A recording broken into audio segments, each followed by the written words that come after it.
اللہ میری دوڑ تیری طرف ہے، چاہے میرے کام مخلوق کے راستے سے بنا یا براہ راست بنا، میں ان مخلوق اور میں محتاجوں کی پلٹن کے پیچھے نہیں چلتا۔ وہاں سے کچھ عوام آئے اور آ کر انہوں نے حضرت عمر کے سامنے ان کی شکایات کی۔ حضرت عمر ڈر گئے کہ میری فراست میں فرق آ گیا۔ فراست ایک اندر کا نور ہے جس سے آدمی ظاہری احوال کی پہچان کرتا ہے کہ اگر نااہل لوگ عہدوں پر آ گئے تو حکومت کا سارا نظام درہم برہم ہو جائے گا۔ حضرت عمر نے عوام کو بلایا، ان کے نمائندے آئے، ادھر سعید ابن عامر کو بلایا، بہن حضرات کو آپ سے شکوہ ہے۔ ان سے پوچھا کتنی شکایات ہیں؟ انہوں نے کہا 3 شکایات ہیں۔ ایک صبح عدالت میں دیر سے آتے ہیں، دوسرا رات کے ٹائم کوئی آدمی ان کے پاس جائے تو رات کو پریشان حال کی خبر نہیں سنتے،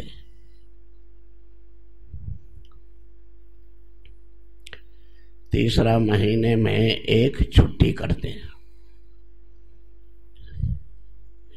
چھٹی والے دن کسی کی بات نہیں سنتے۔ حضرت عمر نے فرمایا ترتیب وار پیش کرو۔ پہلا شکوہ پیش کیا۔ اس شکایت کے جواب میں سعید ابن عامر نے کہا اے امیر المومنین، میری گھر والی ہے، بچے ہیں، وہ بچوں کو سنبھالتی ہے، اس لیے میں خود روٹی پکاتا ہوں کیونکہ سارا دن مجھے واپس نہیں آنا، اس لیے اس آٹا گوندنے میں، روٹی پکانے میں دیر ہو جاتی ہے، ٹھنڈا علاقہ ہے۔ حضرت عمر نے فرمایا ٹھیک ہے۔ انہوں نے کہا دوسری شکایت کیا ہے؟ انہوں نے کہا دوسری شکایت یہ ہے کہ رات کے ٹائم ہمارا کسی کا شکوہ نہیں سنتا۔ حضرت عمر نے حضرت سعید سے کہا اس کا کیا جواب ہے؟ انہوں نے کہا اب تک تو میں نے یہ بات چھپائی ہوئی تھی، اب میں ظاہر کر دیتا ہوں، دن میں نے اللہ کو دیا، مخلوق کو دیا ہے، رات میں نے اللہ کو دی ہے، اس لیے رات کے ٹائم رو رو کر میں اللہ کو راضی کرتا ہوں اور فکر آخرت میں میری رات گزرتی ہے۔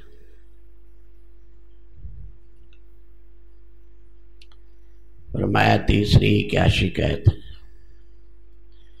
نے کہا مہینے میں ایک چھٹی کرتا ہے۔ امیر المومنین نے پوچھا حضرت سعید ابن عامر سے، اس نے کہا کہ میرے پاس کپڑوں کا ایک ہی جوڑا ہے اور میرے پاس کپڑے نہیں ہیں، میں کوئی معمولی سا کپڑا باندھ کر ان کو دھوتا ہوں اور پھر دھوپ میں خشک کرتا ہوں، شام ہو جاتی ہے، اس لیے پھر میں شام کو یہی جوڑا پہنتا ہوں۔ حضرت عمر نے اللہ کا شکر ادا کیا کہ میری بصیرت میں فرق نہیں ہے، اور ان سے کہا کہ تم نے برا کیا جو اپنے حاکم کی شکایات تم لے کر آئے۔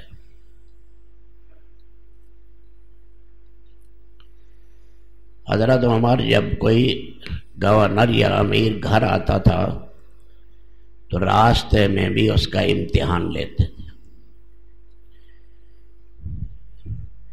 کچھ 100 یا 1000 دینار اشرفیاں حضرت عمر نے سعید ابن عامر کے گھر پہنچائی. ان کی بیوی خوش ہو گئی کہ پہلے کوئی نوکر اور غلام نہیں تھا، اس سے ہم خرید لیں گے، ہمارے گھر کے کام میں وہ تعاون کرے گا اور ضرورت کی چیزیں اس سے خریدیں گے. سعید ابن عامر نے اپنی بیوی سے کہا کہ یہاں مستحق لوگ بہت رہتے ہیں، ہمیں چاہیے کہ یہ مال مستحقین کو پہنچا دیں. 10 اس کو دے دو، 20 اس کو دے دو، 50 اس کو دے دو، 100 اس کو دے دو.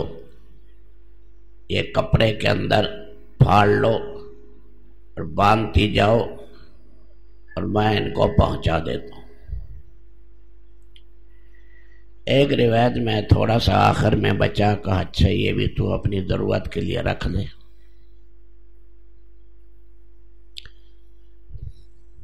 حضرت عمر رضی اللہ تعالیٰ عنہ کو جب اس کی خبر ہوئی بہت افسوس کرنے لگے کہ میں نے انہیں کیوں معزول کیا. ایک دن حضرت عمر رضی اللہ تعالیٰ عنہ مجلس میں بیٹھے تھے. چند ہی دن گزرے، 15 دن یا مہینہ سعید ابن عامر کا انتقال ہو گیا. حضرت عمر ان کی موت پر بہت روئے. ساتھی بیٹھے تھے، بے ہر ایک اپنی خواہش ظاہر کر. کسی نے کہا کاش اللہ مجھے طاقت دیتا، زمزم سے زمزم کھینچ کر حاجیوں کو پلاتا. کسی نے کہا میری تلوار تیز ہوتی، دشمن کو اللہ کے راستے میں کاٹ کے رکھ دیتا. کسی نے کہا کاش میرے پاس مال ہوتا، میں فقراء اور یتامہ اور مساکین پر خرچ کرتا. ہر ایک سے پوچھا. آخر میں حضرت عمر نے ایک آہ بھری کہ میری بھی تو خواہش سنتے. کہاں امیر المومنین بتائیے. فرمائیے کاش میرے پاس سعید ابن عامر جیسے انسان ہوتے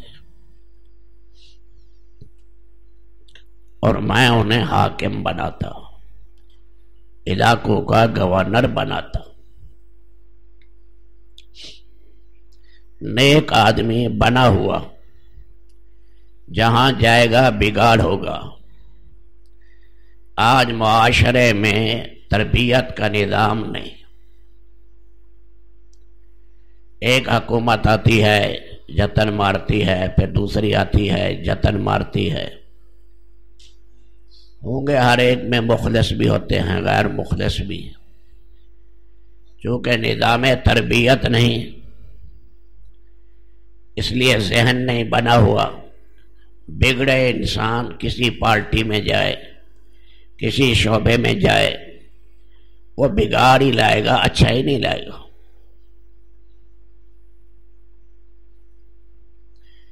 ایک آدمی ریڑھی پر کھڑا ہے، غریب آدمی ہے لیکن جھوٹ بول رہا ہے، گلی ہوئی چیزیں چھپا کر بیچ رہا ہے. اللہ کے احکامات توڑ رہا ہے یہی کھڑے ہوئے. کیا خیال ہے اس کو جب وزارت دے جائے گی تو یہ جنید بغدادی بن جائے گا. یہ ہاتھ کمزور ہے، کمزور ہاتھ جو ہے یہ دوسرے کی عزت پر اٹھ رہا ہے.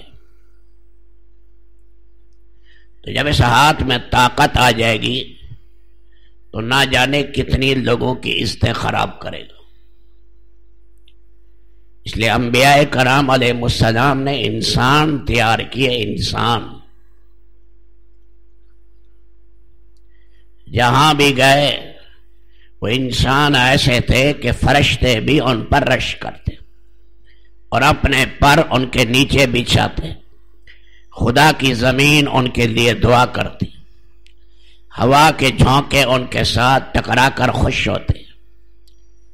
وہ لوگ جو وہاں کے رہنے والے عوام ہوتے ہیں وہ اپنے ماں باپ سے زیادہ ان سے محبت کرتے۔ جب حضرت ابو عبیدہ بن جراح حمص کو چھوڑ کر چلے گئے اور جزیہ واپس کیا کہ ہم آگے جا رہے ہیں، تمہاری جان و مال کی حفاظت نہیں کر سکتے، بل بلا کر سارا حمص رونے لگ گیا کہ تم جیسے انسان کہاں سے آئیں گے؟ جب سے آئے عزتیں محفوظ ہو گئی، جب سے آئے ہم بڑے مطمئن ہو گئے، جب سے آئے قضا کے عہدے صحیح چلے۔ تو میرے دوستو، صرف ڈگری ملنے سے آدمی نظام نہیں چلاتا کہ جناب یہ 20 گریڈ کا آدمی ہے، انسان بھی ہے یا نہیں؟ یہ 22 گریڈ کا آدمی ہے، انسان بھی ہے یا نہیں؟ ان میں خشیت الہی ہے، اس کے اندر اللہ کا خوف ہے، یا یہی ڈگری اور سند اس کے پاس ہے؟ ڈگری اور سند کے ساتھ نظام تربیت کا ہونا ضروری ہے، ورنہ انسان تیار نہیں ہوں گے، درندے تیار ہوں گے، بھیڑیے ہوں گے جو اب اپنی عوام کو لوٹیں گے۔ کیا بات ہے، آپ نے ہر گلی میں جو ہے اتنے گارڈ رکھ رکھے ہیں، کوئی بھیڑیا آ رہا ہے کہ ہاں آج انسانوں والے دل نہیں رہے، بھیڑیوں والے دل ہو گئے۔ معصوم بچیوں کی استحچاق کی جا رہی ہے، مال لوٹے جا رہے ہیں، سواری محفوظ نہیں، نہ سوار محفوظ ہے، نہ گھر محفوظ ہے، نہ گھر والے محفوظ ہیں۔ میں گھر صحیح آؤں گا یا نہیں آؤں گا؟ اس لیے محنت اس پر کرنی ہے تاکہ انسان صحیح بنے، اس کا تعلق اللہ سے جڑے اور حضرت محمد صلی اللہ علیہ وسلم کی زندگی کو اپنائے۔ اللہ میری دوڑ تیری طرف ہے، چاہے میرے کام مخلوق کے راستے سے بنا یا براہ راست بنا، میں ان مخلوق اور میں محتاجوں کی پلٹن کے پیچھے نہیں چلتا۔